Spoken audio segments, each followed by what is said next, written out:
Prime live. नमस्कार दर्शक, म प्रकाश घिसिङ। निषेधाज्ञाको पालना गरौँ, घरभित्रै बसौँ, सुरक्षित रहौँ भन्दै हामी विभिन्न देशैभरि, विभिन्न जिल्ला, विभिन्न प्रदेशमा के कस्ता खालका घटनाहरू घटिरहेका छन्, सडक क्षेत्रमा होस् अथवा कृषि क्षेत्रमा होस्, त्यसै गरी कोरोना भाइरसले पुर्याएको क्षतिको विषयमा होस्, त्यसै गरी त्यहाँको जनजीवनको अवस्था, त्यसै गरी त्यहाँको चाहिँ स्वास्थ्यसँग सम्बन्धित विभिन्न निकायहरूले खेलेको भूमिका लगायतका विषयमा हामी कुराकानी गर्छौँ। स्थानीय सरकार, त्यसै गरी प्रदेश सरकार, केन्द्र सरकारको भूमिका कस्तो छ, त्यसै गरी विभिन्न नाकाहरूमा नेपाल भारत सीमा क्षेत्रको अवस्था कस्तो छ, त्यसै गरी त्यो नाका वरिपरिको जनताको अवस्था कस्तो छ, दैनिकी कस्तो छ, कोरोना भाइरसले पारेको चाहिँ असरको विषयमा, त्यसै गरी मृतकको संख्या, त्यसै गरी विभिन्न ठाउँमा PCR परीक्षण, त्यसै गरी कन्ट्याक्ट ट्रेसिङ लगायतका स्वाब सङ्कलन लगायतका कामलाई चाहिँ प्रभावकारी तरिकाले चाहिँ अगाडि बढाएको छ या छैन लगायतका विषयमा हाम्रा विभिन्न प्रदेश, विभिन्न जिल्ला, विभिन्न बस्ती बस्तीमा रहेका हाम्रा प्राइम संवाददाताहरूसँग हामी कुराकानी गर्छौँ र विभिन्न निकायका व्यक्तित्वलाई पनि हामी सकेसम्म कुराकानी गर्ने कोसिस गर्छौँ। विभिन्न जिल्लाका प्रमुख जिल्लाधिकारी, त्यसै गरी चाहिँ विभिन्न चाहिँ स्थानीय सरकारका जनप्रतिनिधिहरू, त्यसै गरी प्रदेश सरकार, त्यसै गरी हामी केन्द्र सरकारलाई पनि खबरदार अथवा चाहिँ घचघच्याउन पनि हामी फोनबाट चाहिँ हामी सम्पर्क गर्ने कोसिस गर्छौँ।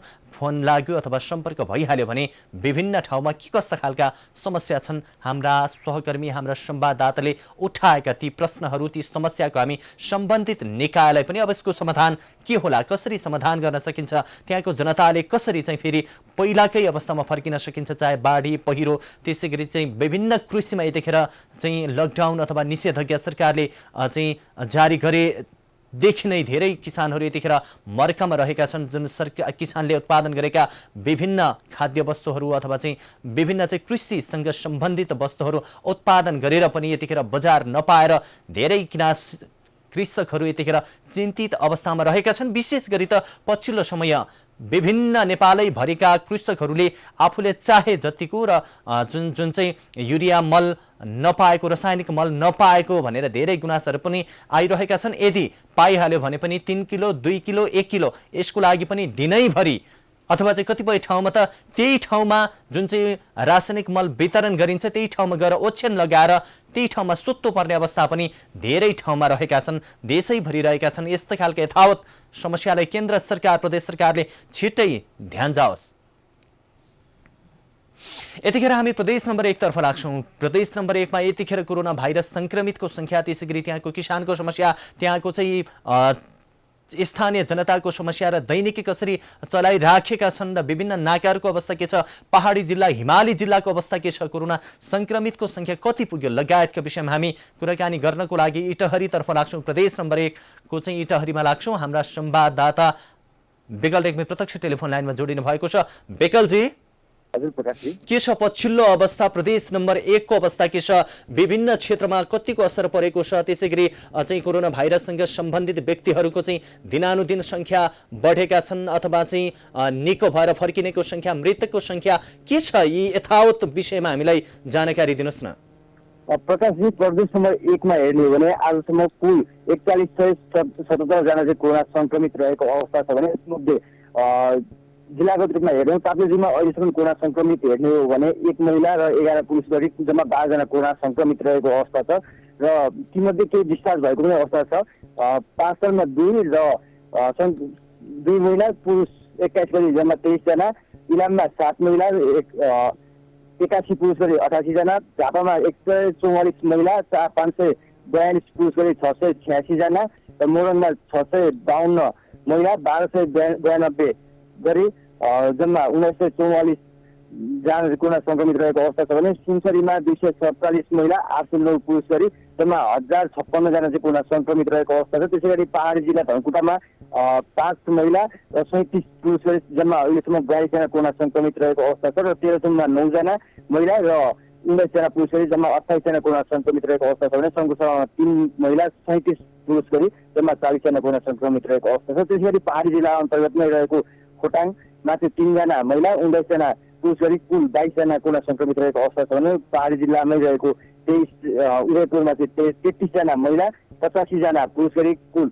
118 जना चाहिँ कोरोना संक्रमित रहेको अवस्था छ भने भोजपुरमा एकजना पनि महिला संक्रमित अहिलेसम्म हुनुभएको छैन। पुरुष जम्मा 13 जना कोरोना संक्रमित रहनु भएको छ भने हिमाली जिल्ला सोलुखुम्बुमा अहिलेसम्म महिला 23 जिल्लामा पनि महिला संक्रमित हुनुभएको छैन। पुरुष 8 जना अहिलेसम्म कुल संक्रमित रहनु भएको छ भने ओखलढुङ्गामा 2 जना महिला 20 जना पुरुष गरी जम्मा 22 जना कोरोना संक्रमित रहनु भएको छ भने प्रदेश 1 मा अन्य जिल्लाबाट आएर कोरोना संक्रमित भएको अवस्था हेर्ने भने 27 जना महिला 48 जना पुरुष गरी कुल 75 जना चाहिँ कोरोना संक्रमित रहेको अवस्था छ। यो समग्र रूपमा हेर्ने हो भने 1135 जना महिला 3042 जना पुरुष गरी कुल 4177 जना चाहिँ कोरोना संक्रमित भइसकेको अवस्था छ भने तीमध्ये केही डिस्चार्ज भइसकेको अवस्था छ। अहिलेसम्म डिस्चार्ज हुने अवस्था हेर्ने हो भने 393 जना महिला र 1502 जना पुरुष गरी कुल 1895 कोरोना संक्रमित मध्ये 1502 जना चाहिँ कोरोना संक्रमणबाट चाहिँ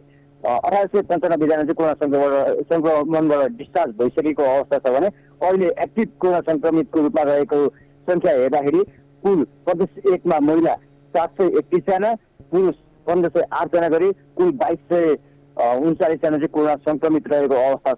र प्रकाशजी प्रदेश 1 मा अहिलेसम्म हेर्ने हो भने सबैभन्दा कोरोना संक्रमणको कारण मृत्यु भएको तथ्याङ्क हेर्ने हो भने मोरङ जिल्लामा सबैभन्दा बढी मृत्यु भएको छ, जसमध्ये 6 जना महिला र 18 जना पुरुष गरी कुल 24 जना चाहिँ अहिलेसम्म मोरङ जिल्लामा मृत्यु भइसकेको अवस्था छ भने सुनसरीमा पनि 2 जनाको मृत्यु भयो, 2 जना महिला र 3 जना पुरुष गरी 5 जनाको मृत्यु भएको छ भने अन्य जिल्लाबाट आएका 10 जना महिला 12 जना पुरुष गरी कुल अहिलेसम्म 43 जनाको मृत्यु भइसकेको छ प्रदेश 1 मा र 11 जना महिला 32 जना पुरुष जम्मा 43 जना चाहिँ प्रदेश 1 मा कोरोना संक्रमणको कारण मृत्यु भएको भने हामीले प्रदेश 1 मुख्यमन्त्री तथा मन्त्री परिषदको कार्यालयबाट चाहिँ कानुन सचिव भरतमणि निरिजाले जानकारी दिनुभएको छ। कस्तो छ यतिखेर प्रदेश नम्बर 1 मा निषेधाज्ञाको अवस्था के छ? त्यसैगरी निषेधाज्ञा उल्लङ्घन भएको छ अथवा चाहिँ अलिकति चाहिँ केही रूपमा चाहिँ खुल्ला गरिएको छ अथवा के छ यतिखेर? प्रदेश नम्बर 1 मा हेर्ने हो भने अहिले कोरोना संक्रमणको दर पनि दैनिक रूपमा बढिरहेको छ भने मानिसको दैनिकी जनजीवन चलाउनलाई कठिनाई पर्दै गएकोले गर्दाखेरि बजार व्यवसायहरू खोल्नुपर्छ भन्ने माग पनि उठ्न थालेको छ। व्यापारिक सङ्घ संस्थाहरू त्यसरी उद्योगवादी सङ्घहरूले नै संयुक्त रूपमा आवाज उठाउन थाले पछाडि अहिले निषेधाज्ञालाई पनि खुकुलो बनाउँदै गएको अवस्था छ भने बिहान 1 बजेसम्म चाहिँ प्रदेशका विभिन्न सहरहरू खोलाउने वातावरण चाहिँ अहिले बनिरहेको अवस्था छ र आम सर्वसाधारणले पनि निषेधाज्ञालाई तोडेको अवस्था पाइन्छ। कोरोना संक्रमण सँगसँगै दैनिकी चलाउन कठिनाई भए पछाडि उनीहरू चाहिँ अहिले लकडाउनको पनि अवज्ञा निषेधाज्ञाको पनि अवज्ञा गरेको देख्न सक्छौँ प्रकाशजी। के छ यतिखेर प्रदेश नम्बर 1 मा चाहिँ विभिन्न चाहिँ शैक्षिक सत्रसँग सम्बन्धित विभिन्न बुद्धिजीवीहरू के भन्छन्? शैक्षिक सत्र खोल्नुपर्छ अथवा चाहिँ खुलाउनुपर्छ, भर्ना लिनुपर्छ भन्छन् कि के भन्छन् यतिखेर? अहिले यो कोरोना संक्रमणको कारण शैक्षिक सत्रहरूमा पारेको प्रभावको कारण चाहिँ निजी शैक्षिक सत्र र सरकारी शैक्षिक संस्थाहरूले पनि अनलाइनद्वारा चाहिँ एडमिसन लिने कि त्यो विषयमा चाहिँ परामर्श गरिरहेको अवस्था छ भने उहाँहरूले चाहिँ अनलाइन कक्षाहरू सञ्चालन गरिरहेको अवस्था छ। शैक्षिक संस्थामा चाहिँ अहिले निजी विशेष गरी निजी शैक्षिक संस्थाहरूले चाहिँ धराशयी भएको भन्दै उहाँहरूले चाहिँ अब आफ्नो शैक्षिक संस्था बन्द गर्ने वा मर्ज गर्ने भन्ने विषयमा पनि छलफल भइरहेको अवस्था छ प्रकाशजी। के छ यतिखेर जुन जनताको त्यहाँको स्थानीय जनताको स्वाब सङ्कलन पिसिआर त्यसै गरी कन्ट्याक्ट ट्रेसिङको परीक्षणलाई चाहिँ कतिको प्रभावकारी तरिकाले अगाडि बढाएका छन्? अहिलेसम्म प्रदेश नम्बर 1 मा हेऱ्यो भने पिसिआर परीक्षणको सङ्ख्या पनि 96,171 जना नेगेटिभ देखिएको छ, जसमध्ये यो परीक्षण गरिएको मध्ये यो पनि पर्याप्त नभएको हुँदाखेरि अझै यसलाई चाहिँ दायरा बढाउनु पर्ने, प्रत्येक एक घर एक परीक्षणको आवाज उठिरहेको छ। हेर्नु हो भने प्रदेश 1 का विभिन्न सहरहरूमा चाहिँ समुदाय स्तरबाट चाहिँ अहिले परिवारमा चाहिँ यो कोरोना गइसकेको कारण चाहिँ पिसिआर परीक्षणलाई चाहिँ अझै यसको दायरालाई बढाउनु पर्ने माग उठिरहेको छ, आवाज उठिरहेको छ प्रकाशजी। हस्, जानकारीको लागि यहाँलाई धन्यवाद।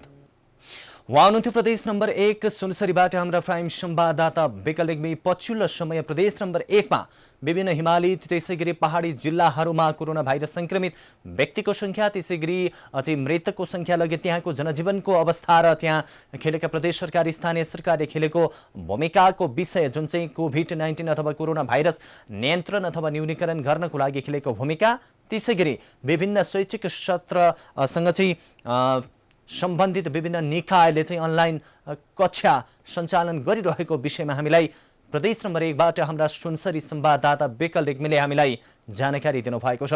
हामी प्रदेश नम्बर 2 तर्फ राख्छौं। प्रदेश नम्बर 2 मा पनि निकै नै कोरोना भाइरस संक्रमितको संख्या, त्यसैगरी विभिन्न किसानहरू यतिखेर छटपटाइरहेका छन्। आफूले उत्पादन गरेका वस्तुहरू बेच्न नपाउँदाखेरि, वस्तुले चाहिँ बजार नपाउँदाखेरि, त्यसैगरी विभिन्न विकास निर्माणका कामहरू पनि ठप्प रहँदाखेरि यतिखेर प्रदेश नम्बर 2 पनि अस्त व्यस्त नै बनेको छ। हामी पर्सातर्फ राख्छौं। हाम्रा संवाददाता आरोहण शाह प्रत्यक्ष टेलिफोन लाइनमा जोडिनु भएको छ। आरोहणजी, के छ पछिल्लो समय पर्साको अवस्था के छ? प्रकाशजी, अझै पर्सामा 13 जना र रौतहटमा 7 जना गरी 9 जना 12 मा पनि संक्रमण पुष्टि भएको छ। त्यस्तै पुष्टि भएपछि हिजो राति पनि एकजना बारा जिल्लाका कोरोनाबाट कोभिडसँग उपचार भएको बेला उनको मृत्यु भएको छ प्रकाशजी। र यो मृत्यु र संक्रमण अझ बिहानै पुष्टि भएको छ प्रकाशजी।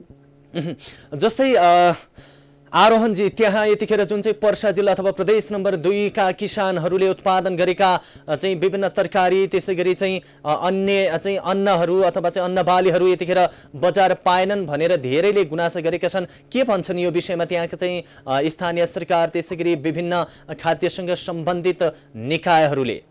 प्रकाशजी, यो 2 नम्बर प्रदेशमै एउटा कृषि क्षेत्र नै भनिन्छ।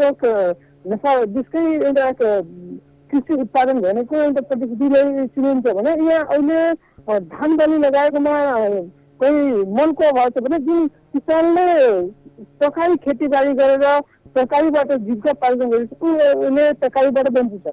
उनीहरू तरकारी आफ्नो बारीमा फैलिएको अवस्थामा बजारसम्म पुगिरहेको छ। बजारसम्म जाँदाखेरि बजारमा भारतीय अहिले तरकारी पनि देखिने गर्दा त्यो आफ्नै तरकारी बेच्न सकिरहेका छन्। र कतिपय आफ्नो छुट्टै लगाएर यतिकै गाउँमै छन्किरहेको छ भने कतिजनाले बिहान जाँदाखेरि प्रहरीले अवरुद्ध गरेपछि फेरि छुट्टै आएको पनि पाइएको छ प्रकाश। र यो जुन दीर्घ नाका भएर जुन बिहारबाट विभिन्न सधैँ दैनिक 10 देखि 15 गाडीको तरकारी गाडी आउँछ र यो तरकारी विशेष गरेर प्रदेश 2 जाने गरेको छ। त्यसले गर्दा यो अहिले तरकारी उत्पादन भएको प्रदेश 2 का किसानहरूले अहिले तरकारी बेच्न पनि सकिरहेको अवस्था छैन प्रकाशजी। के छ आरोहणजी, यतिखेर नेपाल भारत सीमाको अवस्था कस्तो छ? आवत जावत के छ चलिरहेको छ अथवा चाहिँ सर्वसाधारण आवत जावतमा एकदम कडाई गरिएको छ? के छ यतिखेर? प्रकाशजी, अहिले पर्सा जिल्लाको मात्र अहिले प्रदेश 1 दीर्घ नाका मात्र खोलिएको छ। अरू सबै नाका सिल्नै गएको अवस्था छ। र जुन दीर्घ नाकामा मात्र अब जुन भारतमा नेपालीहरू रहेका उनीहरूले नेपाल फर्कनु, नेपालमा जुन विद्यार्थीहरू रहेका छन् जुन भारतका विभिन्न कलेजमा अध्ययन गरेका छन्, अहिले उनीहरूले परीक्षा दिनको लागि मात्र जिल्ला प्रशासनबाट पास स्वीकृति गरेपछि मात्र अहिले दीर्घ नाका भएर उनीहरूले आफ्नो कलेजसम्म पुर्याउने उनीहरूले बताइएको छ। र यो जुन भारतमा रहेका समुदायहरूले दीर्घ नाका भएर मात्र आउने र नेपाली विद्यार्थी मात्र जाने भनेको एउटा दीर्घ नाका मात्र खोलिएको छ प्रकाशजी। यहाँले अघि पनि मलको कुरा उठाउनु भएको थियो। के छ प्रदेश नम्बर 2 मा पनि यतिखेर रासायनिक मलको एकदमै हाहाकार छ अथवा कति घण्टा चाहिँ लाइनमा बस्नुपर्ने हो अथवा कति दिन बसेपछि चाहिँ पाइन्छ? कति केजी अथवा चाहिँ कति किलो पाइन्छ आरोहणजी? प्रकाशजी, अहिले जुन यो मलको कुरा प्रदेश 2 नै पनि अभाव छ। तर प्रदेश 2 के जति अभाव भए पनि यहाँ प्रदेश 2 कै जिल्ला भारतसँग सिमानासँग जुटिएको छ र यो सिमा जति कडाई गरे पनि नेपाली किसानहरूले केही भारतबाट पनि मल ल्याएको थियो र अहिले पनि उनीहरू यहाँ नपाएपछि भारतका जुन छिमेकी दाजु भाइसँग उनीहरूले सीमा उताबाट सीमामा लगाइदिनु, सीमाबाट यिनले मल ल्याएर आफ्नो क्षेत्र छिरेको छ। तर यो जुन साइड ट्रेडिङ र जुन कृषि केन्द्रले दुईवटा संस्थाले खाद्य उपलब्ध गराउँदै आएको छ। तर यस वर्ष उपलब्ध गराएको छ र प्रकारले एउटा अझै खास कुरा जुन दीर्घ साइड ट्रेडिङले मल किनेको थियो 50,000 मल, अहिले युरियाको अभावको बेला 50,000 डिएपी मल लागेको छ। र त्यो डिएपी अहिलेको अवस्था रहेको थिएन। त्यो अबको फेरि धान खेती आउने बेलामा नै एक सालपछि नै त्यो डिएपी काम लाग्ने हो। तर युरियाको अभावमा डिएपी लाग्यो, त्यो पनि लाग्यो डिएपी भने पुरै भिजेको र प्रयोग गरेको नष्ट अवस्थामा अहिले भन्सार नै छन्किएको छ। करिब 1 हप्ता अगाडि नै भन्सारमा लागेको थियो डिएपी मल, त्यो कुहिएको अवस्थामा छ र भन्सार विभागले पनि त्यसलाई डिएपी मल भन्सारमै रोकिएको छ। त्यो अवस्था नरहेले अहिले भन्सार जाँचपास पनि नगरेर त्यही भन्सारमै अलपत्र परेको अवस्था छ प्रकारले। हस्, जानकारीको लागि यहाँलाई धन्यवाद। उहाँ हुनुहुन्थ्यो प्रदेश नम्बर 2 पर्साबाट हाम्रा प्राइम संवाददाता आरोहण शाह। पछिल्लो समय प्रदेश नम्बर 2 मा संक्रमितको संख्या, मृतकको संख्या, त्यसैगरी कोरोना भाइरसबाट निको भएर फर्किएका संख्या, त्यसैगरी यतिखेर प्रदेश नम्बर 2 मा पनि रासायनिक मलको हाहाकार चाहिँ मच्चिरहेको, त्यसैगरी चाहिँ छिमेकी देश भारतबाट आयात गर्नुपर्ने अथवा सहज तरिकाले नपाएको र चाहिँ आफन्त अथवा चिन्जानेका व्यक्तिले सीमासम्म चाहिँ केही रासायनिक मल ल्याएर दिने र त्यहाँबाट नेपालीले चाहिँ लिने गरेको भनेर हामीलाई प्रदेश नम्बर 2 पर्साबाट हाम्रा प्राइम संवाददाता आरोहण शाहले जानकारी दिनुभएको छ। पछिल्लो समय दर्शक नेपालैभरि रासायनिक मलको हाहाकार मच्चिँदाखेरि जुन चाहिँ यतिखेर कोरोना भाइरसले देश नै शिथिल रहेको अवस्थामा जुन चाहिँ भिडमभिड ठेलमठेल एकदम हुलमहुल गरेर चाहिँ लाइन बस्नुपर्ने अथवा चाहिँ हुलहुलमा मान्छेहरू जम्मा भएर बस्नुपर्ने, न त त्यहाँ मास्कको नै प्रयोग भएको छ, न त त्यहाँ सेनिटाइजरको प्रयोग भएको छ, न त त्यहाँ सामाजिक दूरी नै कायम रहेको छ। यस्तो अवस्थामा पनि सरकारले जुन चाहिँ नागरिक अथवा किसानलाई चाहिँ रासायनिक मल सहज र सरल तरिकाले उपलब्ध नगराउनु भनेको जुन चाहिँ कोरोनालाई नै देशव्यापी रूपमा सल्बलाउन सरकार नै लागि परेको हो कि भन्ने पछिल्लो समय धेरै नै जनगुनासोहरू आउन थालेका छन्। हामी विभिन्न प्रदेशमा जान्छौँ, विभिन्न प्रदेशमा पनि यस्तै समस्याहरू धेरै छन्। यतिखेर हामी प्रदेश नम्बर 5 तर्फ जान्छौँ। यतिखेर हामी पश्चिम नवलपरासीतर्फ जान्छौँ। पश्चिम नवलपरासीका किसानको मर्का, त्यहाँ कोरोना भाइरस संक्रमित व्यक्तिहरूको अवस्था, त्यसैगरी मृतकको अवस्था, त्यसैगरी चाहिँ त्यहाँको स्थानीय जनताको दैनिकी के छ लगायतका विषयमा हामी बुझ्नको लागि यतिखेर रमेश भुसाल प्रत्यक्ष टेलिफोन लाइनमा जोडिनु भएको छ नवलपरासी पश्चिमबाट। रमेशजी, हजुर हजुर, के छ पछिल्लो समय नवलपरासीका किसानहरू कोरोनाको त चिन्ता छ, तर पनि त्यहाँ उत्पादन गरेका केराले बजार नपाउँदाखेरि चाहिँ एकदम चिन्तित देखिएका छन्। के भन्छन् त्यहाँका चाहिँ विभिन्न चाहिँ स्थानीय सरकार अथवा खाद्यसँग सम्बन्धित विभिन्न निकायका व्यक्तित्वहरू के भन्छन्? अब कसरी चाहिँ त्यहाँका किसानले उत्पादन गरेको केरालाई चाहिँ कुन बजार लाने हो, कसरी बजार चाहिँ दिलाउने हो लगायतका विषयमा के भन्छन्?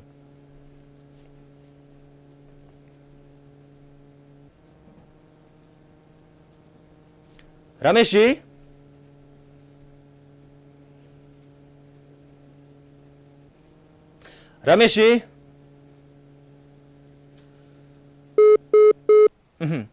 पश्चिम नवलपरासीबाट हाम्रा प्राइम संवाददाता रमेश भुसाल टेलिफोन लाइनमा जोडिनु भएको थियो, तर विभिन्न कारणवश अथवा चाहिँ नेटवर्कको समस्याले गर्दाखेरि उहाँसँग कुराकानी गर्न हामी सकेनौँ र पनि हाम्रो प्रयास पनि जारी नै छ। हामी प्रदेश नम्बर 5 नवलपरासी पश्चिमको अवस्था र त्यहाँको दैनिकी जनताले के कसरी चलाइरहेका छन्, त्यसैगरी त्यहाँको सीमानाकाको विषयमा र त्यहाँ चाहिँ विशेष गरी यतिखेर समस्या एउटा चाहिँ थपिएको छ, जुन किसानहरूले उत्पादन गरेको केराले बजार नपाएको र जुन छिमेकी देश भारतबाट आउने केराले बजार पाएको लगायतका विषयमा हामी कुराकानी गर्नको लागि हाम्रा संवाददाता रमेश भुसालसँग हामी कुराकानी गर्ने जमर्को गरिरहेका छौँ। दर्शक, यहाँहरूलाई हामी बारम्बार सुझाव सल्लाह, हाम्रो आग्रह अनुरोध यहाँहरूलाई गर्दै आइरहेका छौँ। सामाजिक दूरीको कायम गरौँ, मास्क लगाउनुहोस्, सेनिटाइजर लगाउनुहोस् भन्दै यतिखेर फेरि पनि हाम्रा संवाददाता रमेश भुसाल प्रत्यक्ष टेलिफोन लाइनमा जोडिनु भएको छ पश्चिम नवलपरासीबाट।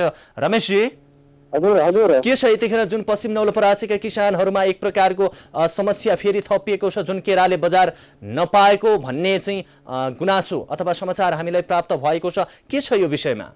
हजुर, पक्कै पनि पश्चिम नवलपरासीका केरा कृषकहरूको चाहिँ यति बेला एकदमै ठुलो समस्याका रूपमा चाहिँ उनीहरूको चाहिँ जुन केराले बजार नपाएको कुरा चाहिँ छ, यो वास्तवमै चाहिँ सही छ र उनीहरूले चाहिँ पछिल्लो समयमा उखु खेतीतर्फ चाहिँ उनीहरू चाहिँ थिए र त्यसबाट चाहिँ भुक्तानी समस्या परेसँगै केरा खेती चाहिँ गरिरहेका कृषकहरूलाई यो कोरोनाका कारणले उनीहरूले चाहिँ बजारसम्म चाहिँ आफ्नो केरा चाहिँ पुर्याउन नपाउँदाखेरि करिब 2 अर्ब बराबरको केरा खेती चाहिँ खेतमै कुहिएको अवस्थामा अब चाहिँ नष्ट हुने अवस्थामा चाहिँ छ र कृषकहरू चाहिँ चिन्तित बनेको अवस्था छ। भनेपछि कति हेक्टर बराबरको चाहिँ जमिनमा लगाएका केरा त्यहाँका स्थानीयहरूले यतिखेर यस्ता समस्या भोग्नु परेको हो? यो पक्कै पनि 2500 बिघामा चाहिँ लगाएको केरा खेती, जुन उनीहरूले चाहिँ उखु खेती छाडेर चाहिँ केरा खेती लगाएका थिए 2500 बिघामा, र त्यो केरा चाहिँ तपाईँको चाहिँ काठमाडौँ, पोखरा, हेटौडा लगायतका ठाउँहरूमा चाहिँ उनीहरूले चाहिँ उनीहरूको बजार थियो र यो पछिल्लो समयमा कोरोनाका कारणले गर्दाखेरि त्यहाँ ध्वनि समस्या हुँदाखेरि चाहिँ उनीहरूलाई चाहिँ यो केरा चाहिँ केही खेत नै कुहिने समस्या चाहिँ रहेको छ। त्यो सँगसँगै चाहिँ उनीहरूलाई स्थानीय स्तरमै पनि अलिकति यो हाम्रो चाहिँ बोर्डर एरिया जुन भारतसँग जोडिएको चाहिँ क्षेत्र भएकाले पनि भारतबाट चाहिँ लुकीछिपी आयात हुने चाहिँ केरा जुन सस्तो मूल्यमा पाउने कारणले गर्दा पनि उनीहरूको यहाँ थोरै मात्रामा नि बिक्न सकेको छैन। उनीहरूले चाहिँ नर्मल समयमा 50 रुपियाँ दर्जन बेच्ने केरा अहिले 30 रुपियाँमा पनि बेच्न नसकेको छ र उनीहरू चाहिँ अहिले यो केरा खेती गर्ने जुन कृषकहरू चाहिँ छन् उनीहरू चाहिँ विचलित, उनीहरू चाहिँ चिन्तित बनेको अवस्था छ। के छ, कति मूल्य बराबरको केरा खेती यतिखेर नष्ट अथवा चाहिँ समस्यामा रहेका छन् त्यहाँका किसानहरू? कति मूल्य बराबरका केराले चाहिँ बजार पाएका छैनन् यतिखेर? करिब 2500 बिघामा लगाइएको केरा खेती 2 अर्ब बराबरको केरा खेती चाहिँ उनीहरूको चाहिँ बजार पाउन सकेको चाहिँ छैन र यदि यो सम्बन्धित निकायले ध्यान दिएन, राज्यले ध्यान दिएन भने उनीहरूको चाहिँ 2 अर्ब बराबरको केरा खेती खेतमै कुहिने अवस्थामा चाहिँ रहेको म जानकारी गराउँदछु। हस्, जानकारीको लागि यहाँलाई धन्यवाद। उहाँ हुनुहुन्थ्यो प्रदेश नम्बर 5 को पश्चिम नवलपरासीबाट हाम्रा संवाददाता रमेश भूषाल। पछिल्लो समय पश्चिम नवलपरासीका विभिन्न गाउँपालिका, विभिन्न बस्ती, विभिन्न गाउँमा लगाएका केराले बजार नपाएको 2 अर्ब बराबरको केरा यतिखेर बारीमा नै कुहिन लगाएको अथवा चाहिँ नाश हुन लागेको विषयमा हामीलाई पश्चिम नवलपरासीबाट हामीलाई हाम्रा प्राइम संवाददाता रमेश भूषालले जानकारी दिनुभएको छ। दर्शक, जसरी लकडाउन अथवा चाहिँ कोरोना भाइरस विश्वभरि जुन संक्रमण बढ्दै गएपछि छिमेकी देश भारतमा रोजगारीका लागि सयौं नेपालीहरू, विशेष गरी मध्यपश्चिम त्यसैगरी सुदूरपश्चिमका नेपालीहरू जाने गर्दछन् र जुन भारतमा कोरोना भाइरसको तीव्र रूपमा आक्रमण बढ्दै गएपछि उनीहरू आफ्ना देशमा फर्केका थिए र अहिले फेरि आफ्ना रोजीरोटीको लागि रोगभन्दा पनि ठुलो भोग भएकोले यतिखेर फेरि पनि धमाधम सुदूरपश्चिम त्यसैगरी मध्यपश्चिमका नेपालीहरू फेरि पनि आफ्ना रोजगार अथवा चाहिँ रोजगारीको गन्तव्यतर्फ छिमेकी देश भारततर्फ गइरहेका छन्, लागिरहेका छन्। यतिखेर निकै नै भिडभाड बढिरहेका छन् कञ्चनपुर अथवा चाहिँ विभिन्न सुदूरपश्चिम र मध्यपश्चिमका सीमा नाकाहरूमा। यतिखेर हाम्रा प्रदेश नम्बर 7 कञ्चनपुरका संवाददाता डिल्लीराज पन्त प्रत्यक्ष टेलिफोन लाइनमा जोडिनु भएको छ। डिल्लीराजजी, हजुर प्रकाशजी, के छ यतिखेर गड्डा चौकीको नाकाको अवस्था कस्तो छ? त्यहाँ चाहिँ हजारौंको चाहिँ संख्यामा सुदूरपश्चिम मध्यपश्चिमका नेपालीहरू भारततर्फ गइरहेका छन् भन्ने समाचार हामीलाई प्राप्त भएको छ। के छ यो विषयमा, किन चाहिँ उहाँहरू जान लाग्नु भएको हो? के छ यो विषयमा जानकारी दिनुहोस् न। हजुर प्रकाशजी, अहिले सुदूरपश्चिमको नाका गड्डा चौकी, यो कञ्चनपुरको नाका र कैलालीको नाका गौरीफन्टाबाट चाहिँ दैनिक हजारौंको संख्यामा भारततर्फ नेपालीहरू भारततर्फ गएको भन्ने चाहिँ छ। त्यो त अब हिजै पनि हामी स्थलगत रिपोर्टिङकै क्रममा जाँदाखेरि त्यहाँ चाहिँ लड्को नै लागेको अवस्था हामीले देख्यौँ। अब यसमा चाहिँ यस्तो कोरोनाको महामारीमा भारतमा दैनिक हजारौं मान्छेको मृत्यु हेरेको अवस्था छ, लाखौं मान्छे सङ्क्रमित भइरहेको अवस्था। यस्तो अवस्थामा पनि उनीहरू चाहिँ भारततर्फ गइरहेका छन् र त्यसको चाहिँ एउटै के कारण छ भने नेपालमा चाहिँ सरकारले रोग दिएन हामीलाई र 6 महिनासम्म त हामी जेनतेन गरेर पनि पालियौँ अथवा पार्यौँ। अब चाहिँ हाम्रो चाहिँ अवस्था छैन, बरु रोगले नै मरेन, भोगले मर्नु भन्दा रोगले नै मरेर भनेर त्यो मानसिकता बनाएर चाहिँ यो गड्डाचौकी नाका र कैलालीको गौरीफन्टा नाकाको चाहिँ दैनिक जसो हजारौंको संख्यामा चाहिँ नेपालीहरू गइरहेको अवस्था छ। भनेपछि गड्डा चौकी र गौरीफन्टा नाकामा जुन भारततर्फ जाने नेपालीहरूको चाहिँ स्वास्थ्य परीक्षण हुन्छ या हुँदैन? हजुर प्रकाशजी, अब यसमा चाहिँ प्रशासनले के छ यसमा सहमति गरेको भनेपछि आधार कार्ड, भारतीय आधार कार्ड भएपछि भएका नेपाली रूपमा जान दिएको छ। कुनै त्यहाँ चाहिँ स्वास्थ्य चेक गरेको छैन नेपालको पक्षबाट भने भारतीय पक्षबाट पनि सामान्य चाहिँ एउटा थर्मोमिटरले, ज्वरो नाप्ने थर्मोमिटरले चाहिँ त्यो नापेर उनलाई चाहिँ जान दिएको अवस्था छ प्रकाशजी। भने अब प्रकाश यो प्रशासनले चाहिँ सहजै जान दिएको अवस्था हुनाले अब त्यहाँ चाहिँ कुनै त्यस्तो समस्या चाहिँ उनीहरूलाई जानको लागि देखिएको छैन। तर त्यसमा चाहिँ अब यो कोरोनाको कारणले चाहिँ अब थप यसमा चाहिँ एउटा भयावह स्थिति आउन सक्ने भनेर त्यसैबाट हामीले चाहिँ आकलन गरेको अवस्था छ प्रकाशजी। हस्, जानकारीको लागि यहाँलाई धन्यवाद।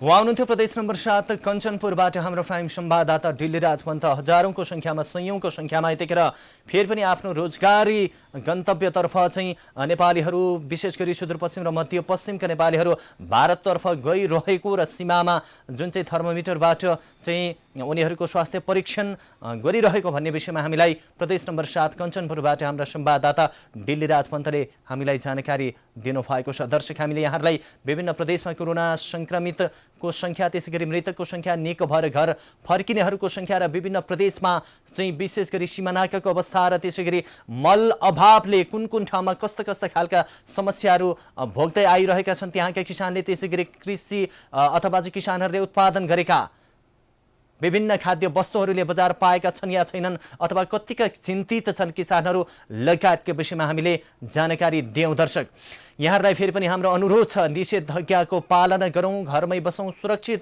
रहौँ भन्दै अहिलेको लागि भने समय सकिएको छ। हामी सबै बिदा हुन्छौँ। नमस्कार। Prime live